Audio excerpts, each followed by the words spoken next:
everybody. So it's been a little bit since I've done the last video, but during my last one I did a little sneak peek showing something that was really cool. I was excited to show you guys, and what it is the Billet front cover for the TR6060s that are in the Challengers. This is brand new. It just got released. TIC Performance is the company that is making it. I'm real excited. I'd bugged them for a little while about making one for the Challenger version of the TR6060 bead, and so I finally did go ahead and make one, and here's probably the first or one of the first ones out. So I'm going to go ahead and go over the install and everything, on what you need to do when you're doing it and all, and I'll show you through the process. Now, if you do looking at this transmission, for one thing, you will notice it's a little bit different from what you typically see in a Challenger. Generally, this tail housing doesn't look like this. Normally, it is a lot shorter, stubbier, and it has a little bulk head kind of like made onto it, and the linkage just comes out, and then you connect it to a remote mounted shifter. Be the same thing for the newer Mustangs, Camaros are all the same way as well. They don't actually, the shifter doesn't actually attach into the transmission. On my car, I did end up switching out that to be able to run a remote mount shifter, and one of the biggest reasons I wanted a spined output shaft versus having the flat flange. So, one of the big reasons again that made me decide to go to that is because by the time you did need to have any drive shaft failure or anything, you needed to have it worked on. You're really limited on who you could go to get a drive shaft made, because it uses the CV joint, basically just like independent rear-wheel drive setup for the axles in them, or front-wheel drive car, etc. Basically, it's essentially just a beefier version of that. So, like I said, there's very limited shops that can do that, making a drive shaft or fixing one that has that kind of end on it. So I did go ahead and switch to a conventional slip yoke on it, and also my car is converted to a solid axle. So once again, it just makes it so much easier with that, because you do have the drive shaft going in and out, and it's definitely not impossible at all, as I did it beforehand, but with previous setup on it. But it just makes it a lot harder to be able to keep that CV in the happy place where that joint wants to be for when it's getting abused. So just make it a whole lot simpler, like I said, to do that. But anyway, just getting into that. It also has a blow-proof bell housing on it as well. That way, in case you ever do have a clutch failure, or the flywheel has a failure and ends up exploding, you hopefully don't end up losing your feet. So hopefully it keeps all contained. This is a QuickTime one that they make. That's a direct bolt-in for the Challenger guys. For the, I should say, especially it should be for the newer style. It'd be 2009 and up to the current ones with the 6-speed. So another question you might have is, well, why would I need this awesome-looking billet aluminum front cover for the transmission?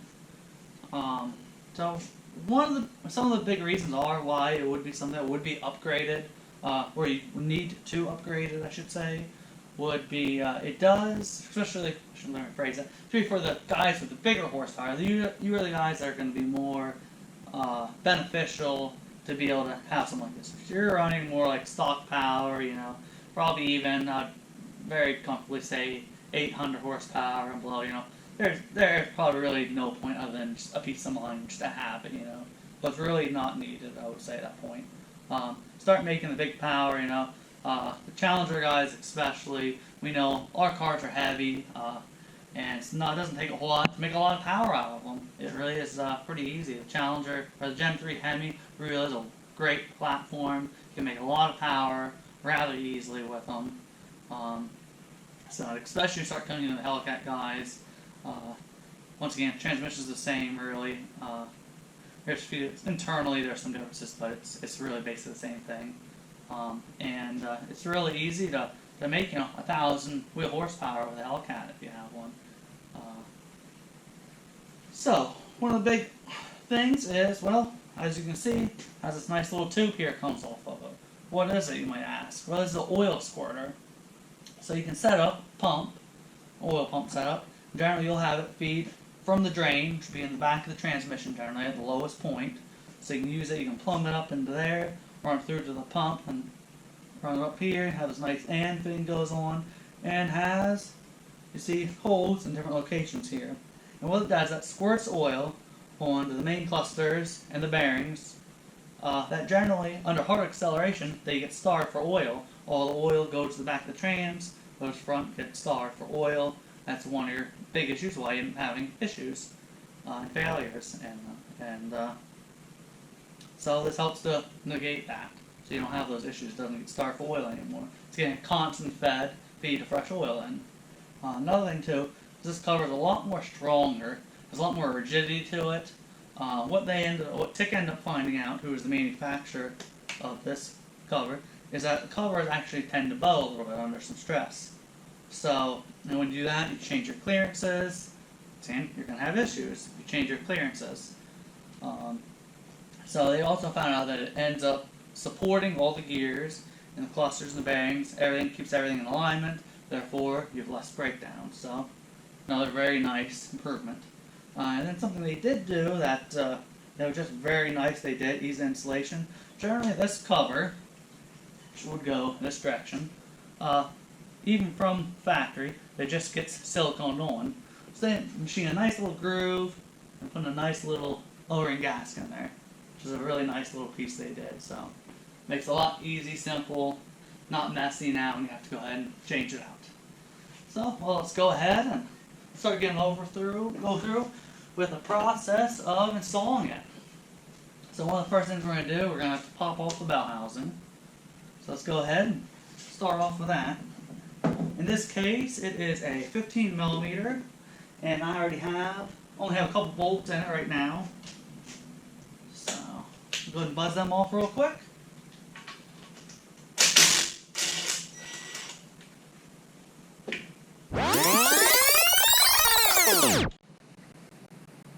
Alright, it's now the bell housing's off. Next step we're going to do, we're going to go ahead and verify that all the oil is out. There is going to be a little bit in it.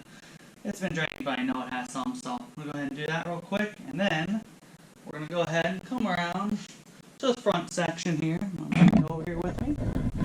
And we're going to go ahead and have to take out these bolts up here. And there, and going around in a circle. So we're going to go ahead and pop them off. Will be the next thing we're going to do here.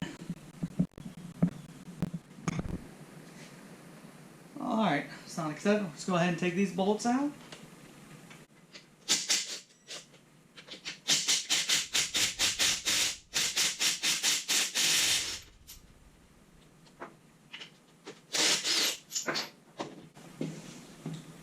Alright, have that. Let's pop this guy out here.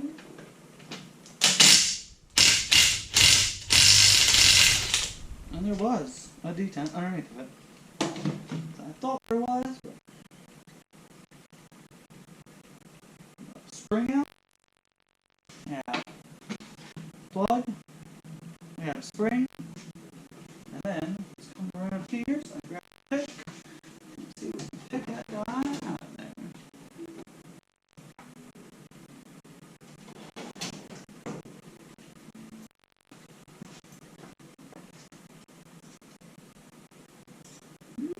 And there it is.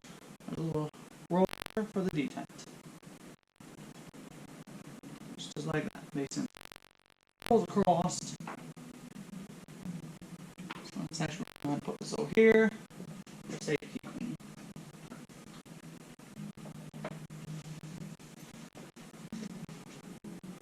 Now we can return to our previously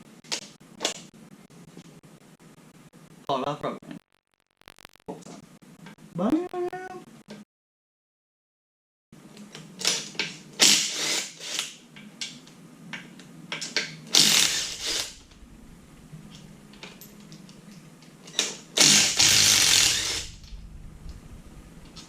That one is tight. Oh, yeah.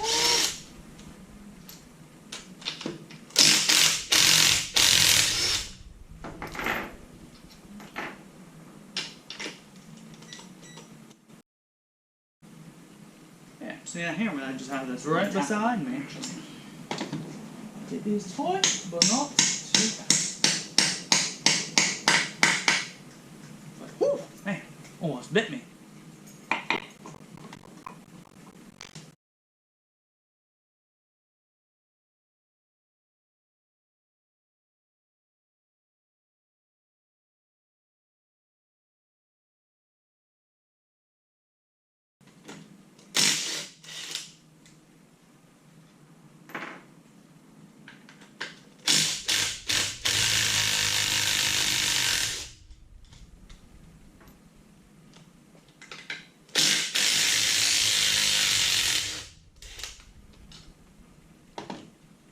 Alright. This bolts all have some nice red Loctite on it, so they go pretty tight to come out. Put these bolts down here, and some dowel pins in it, and other than that, it's pretty much just them all really getting silicone and out of the way. Alright. Now, next stage, we're going to pull this cover off. I'm going to tap it gently so we can hear it pop off. Tends to hide from you a little bit.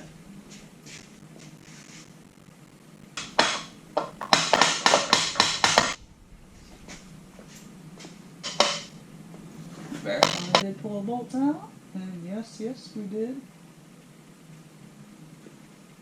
Sometimes you always have one. Okay. Just gonna lay over on its side.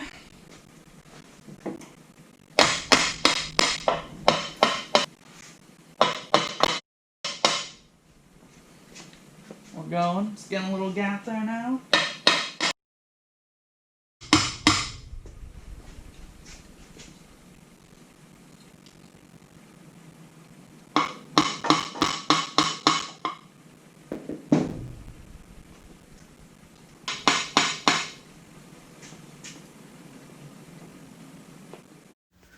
Alright, and let's go ahead and wiggle this off. It's going to be a little tight. It's going to hang up a little bit on the shift rail here.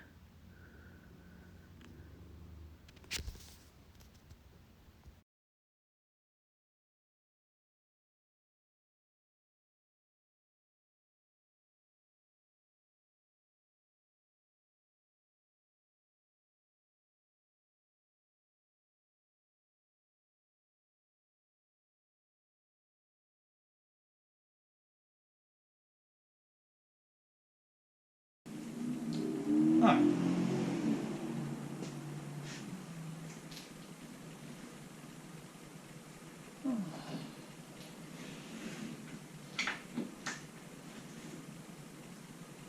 To that.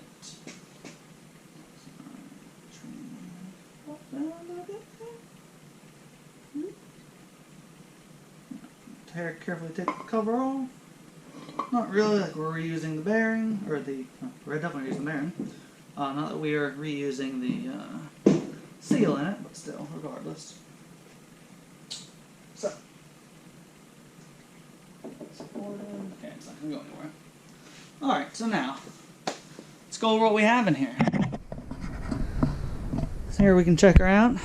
Got the inside, and what we're going to be looking at here is, here's the front cover. Like I said, it's just siliconed, as you can see.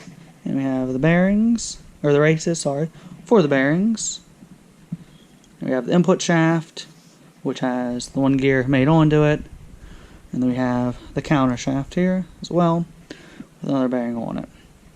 So what we're going to do is we're going to go ahead and pop the race out here. So, sorry, I'm a little off there. Pop the race out here, and there's just shims underneath of these, on both of these. So we're going to pull them out. I'm going to keep track of what we have in there. I might go ahead and measure as well while it's out, and then go ahead and install them in the new one. So let's go ahead and do that. We have a couple shims here. I'm going to do a little comparison too. I might as well do here. One pretty thick one, one fairly thin one. Just going to put them right here for the moment. Take this next guy out.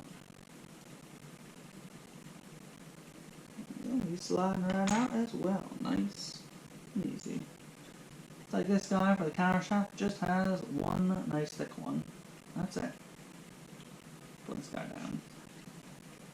Alright, let's compare the differences between the Tick Performance front cover and the factory one. The bushings here for the shift rail you can see are a little different. They're both brass, so that's definitely a good plus. But just a little different design, no big deal. And looking at the front cover here, you can see around the races, there's definitely a difference. It's all flat, so the metal's a lot thicker there versus the factory one. And it looks like this ear isn't available on the other one, which is no big deal. Looks like on the other side as well. Yeah, the other side doesn't have either. So that's no big deal though. All it does is hold the wire harness. But looking around these bearing areas, you can definitely see a huge difference. The factory one has a lot of material removed.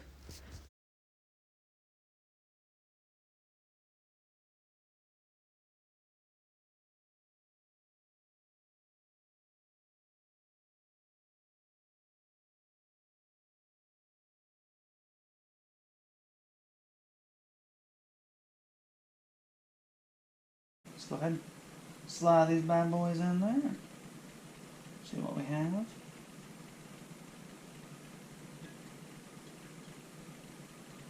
It's right in there. Take this one for the input.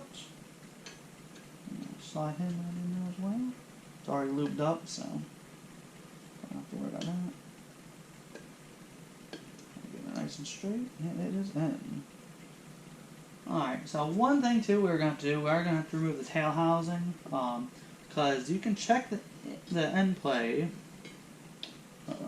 Before we do that, let's check out the outside would be where your bearing would normally, sorry, not your bearing, would be where your throwout bearing would normally attach off these two holes. Check out a little comparison of that side as well. This side, most definitely see quite a bit of a difference. Looks very, very different. Let's see, so just by even just the feel, I would say this one is definitely much thicker, even all through here in the flat areas as well. Very big, prominent ribs in here. This one's a lot more smaller ones. And of course the quality of the metal, of course, this is going to be stronger off the bat versus the cast aluminum. That is, this is I'm not 100% positive, but I believe this is 6061, and probably I think it would be T6 would be heat treated. I'm not 100% positive that's what it is, but I would presume it is, which is going to be a better grade of aluminum right off the bat. We have a lot more strength in it. So yeah, definitely see like a lot more reinforcement. You can tell even through here, going through for the counter shaft as well. Definitely looks a little beefier as well. This has a plug in it, probably for the machining. So I'll go ahead and be tightening that up later on. But so yeah, definitely looks like a very nice piece, that's for sure. Let's go ahead and get this ready. We'll clean up the other guy there. I'll clean up the mating surface up here, and I am going to go over and just double check, make sure these bolts here are tight as well. I believe they are. I've looked at it earlier, but just want to be positive because you definitely don't want to be pulling it back apart for that. Over here. Take this guy, old factory one, and put him down on the floor for now.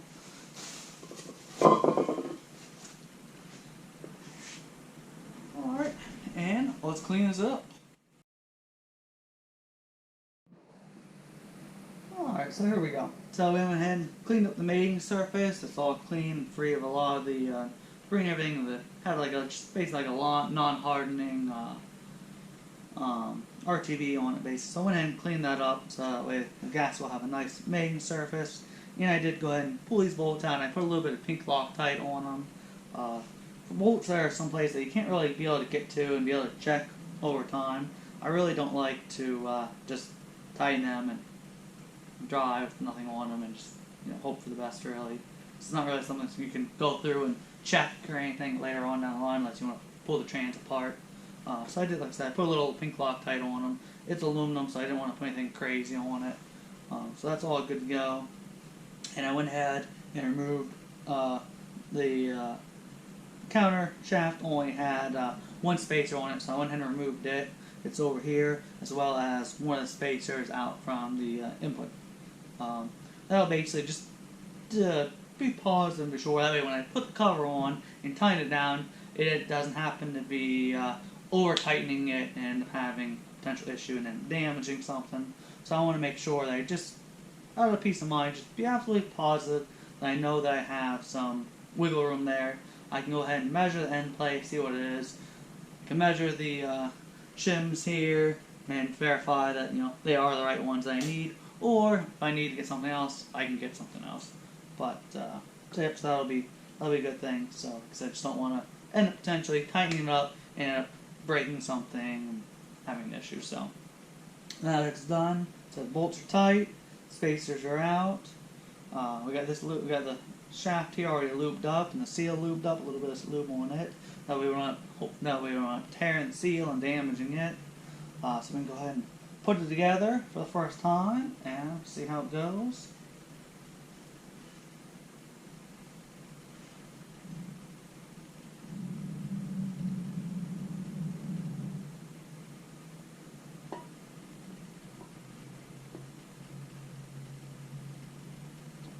One shaft in for the rail detent. There's the other one.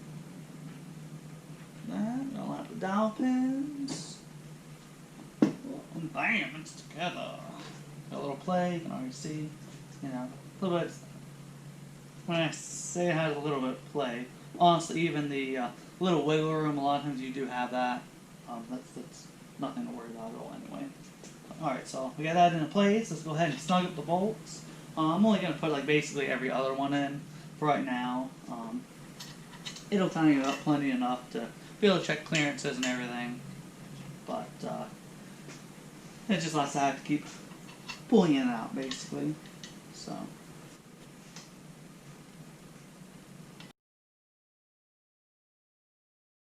get them all started by hand.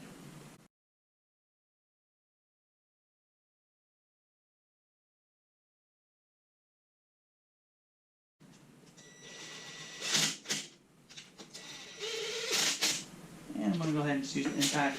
I'm not going to go crazy here, but definitely snug it up. Last thing you want to do is damage anything.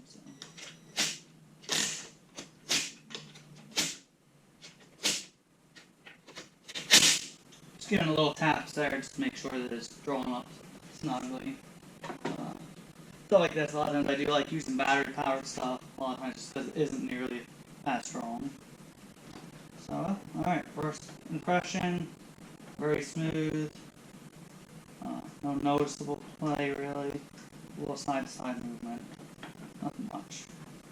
But we gotta check the output shaft, or sorry, the counter shaft as well.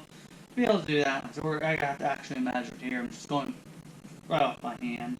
To be able to do the counter shaft, I'm going to pull the tail housing off. So I'll do one of the next things, and in order to do that also, you can't just unbolt it, make it super simple. We have to come around over here. We also have to drive this pin out, and once we drive that pin out, we can pull this piece off, shaft, and then we can pull the shaft, sorry, not the shaft, but the tail housing off the train as well. So let's go ahead and do that next. Alright, so now we went ahead and pulled this pin out here, knocked it out, and slide that guy there out, the shifter drops down into, and fish the little roll pin out. Set this off to the side, so we're going to be needing this later for sure. Put it back together. Alright, now that we have that out, the shaft is free. So next thing, we're going to go ahead and pull these bolts out. Just bunch again, they are more 15 millimeters, just like the fronts were and everything. So I'm just going to pop them out next.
Alright, here we go. We have a little better view of what inside here looks like. Let me shine a light up here so you can get a little better view as well. So, right here we have the shift rail. Here we have the main shaft. Here we have the counter shaft. This is the guy that you can't measure with the tail housing on, so that's the whole reason why I have to did that and take everything apart, to be able to measure the end plate for this guy here. Wrap around to the other side here where we are. You can see we have the magnets down there. That's to be able to catch any sort of debris that you might end up having. So, we got that, so let's go ahead and get the dial indicator out so I can start measuring stuff up.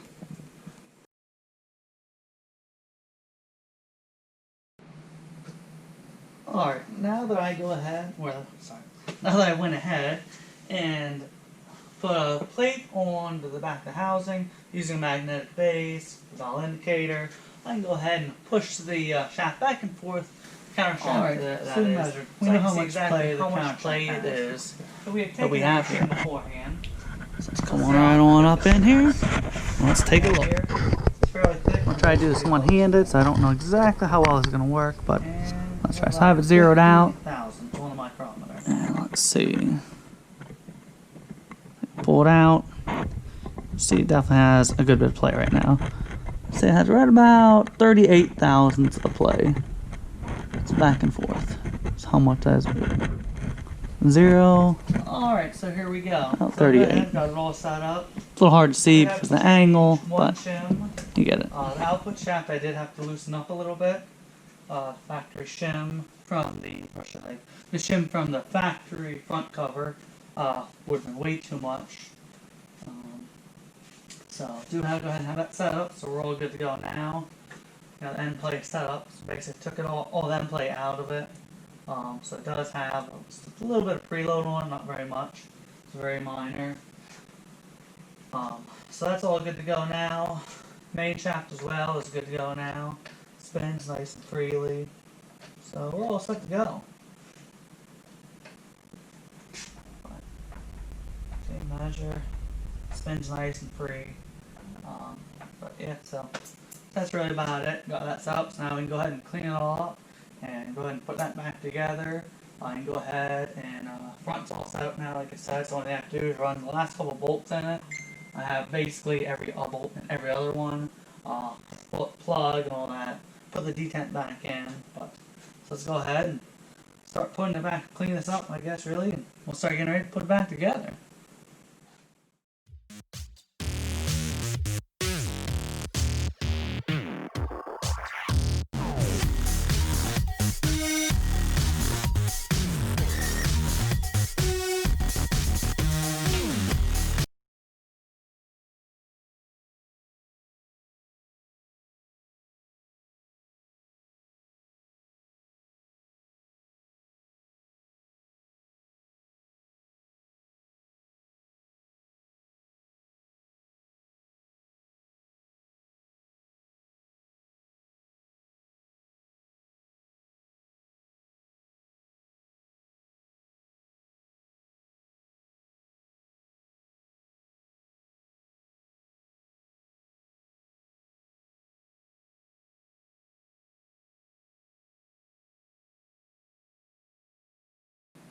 Alright, so here we go.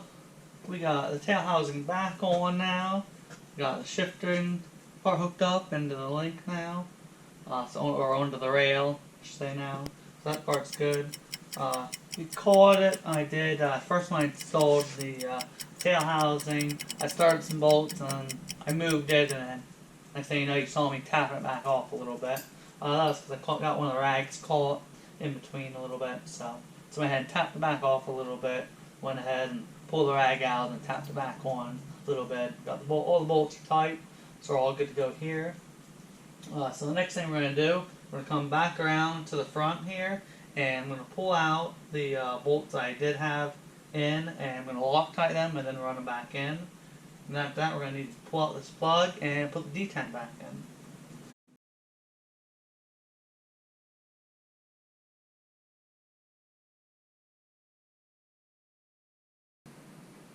Alright guys, and there it is. We have a finished project. We have the Tick Performance Billet front cover installed and all ready to go, ready to